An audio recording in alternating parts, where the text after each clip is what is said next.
भूलने की शक्ति जो है वो भगवान की दी हुई है, इसमें ना तुम्हारा बस है ना मेरा बस है, ये तो भगवान की दी हुई ताकत है। अगर आप किसी चीज़ को जल्दी भूलते हो इसका मतलब भगवान की कृपा दृष्टि आपके ऊपर ज़्यादा है। क्यों? क्योंकि ये चीज़ जो है वो भगवान ने दी है कि आप ज़िंदगी सुख से गुजार सको, इसीलिए भूलने की शक्ति आपको दी गई है।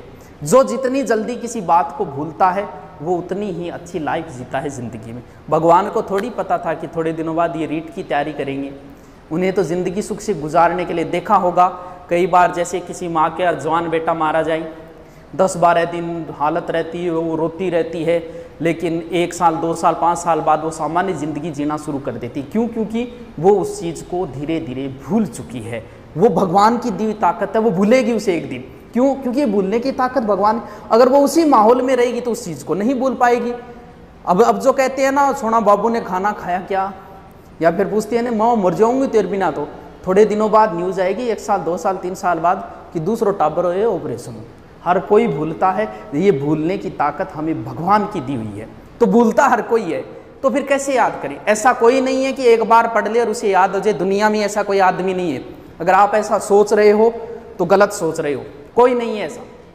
चलो मान लेते हैं जो टॉप रैंक में आया है उसका मतलब उसे पढ़ा हुआ याद रहता है पूरा का पूरा, यही है कि हाँ गुरु जी टॉप आएगा मतलब वो तो इंटेलिजेंट भी, तो 1 याद रहे। 70 अगर मेरिट रही है, टॉप आने वाले के बनेंगे 73 या 75। 100 में से 100 उसके भी नहीं बनेंगे, जबकि 100 के 100 क्वेश्चन कभी ना कभी आंखों के सामने से निकले हुए होते। फिर भी अगर एक बार पढ़ा हुआ याद होता तो उसके 100 में से 100 आते। आज तक कंपटीशन में किसी के नहीं आई 100 में से 100, इसका मतलब किसी के याद नहीं रहता। एक बार किसी चीज को रट लो, मान लो उसकी राबड़ी खिचड़ी कर दी और ढंग से रट लिया आपने, तो फिर कितने दिन याद रहेगा? 2 दिन बाद भूलने की प्रक्रिया प्रारंभ हो जाती है। अगर 2 दिन बाद आपने उसको एक बार रीडिंग नहीं की तो उस चीज में बहुत सारा अंश आप भूल जाओगे। एक बार पढ़ा, 2 दिन में उसको एक बार रीडिंग मारो, फिर 7 दिन बाद भूलने की प्रक्रिया फिर शुरू हो जाती है। यानी 7 दिनों में आगे फिर एक बार आपको रिपीट मारना पड़ेगा, और फिर 1 महीने बाद भूलने की प्रक्रिया प्रारंभ हो जाती है। यानी 1 महीने में फिर उसको एक बार रिपीट मारना पड़ेगा।